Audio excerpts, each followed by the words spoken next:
Ayan guys. Ang sarap ng tulog ni Nana. Para po siyang nahihiya. May taklog pa yung kanyang mukha, oh. Pag tinawag ko yan, magigusto niya. Ito. Nana, Nana, Nana. Nagalaw yung tayo. Nana, Nana. Nana, asan ka? Ayun. Ayun, nagising. Nana, asan ka?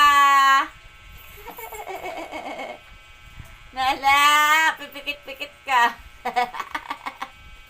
Nana, kain na. Ito na yung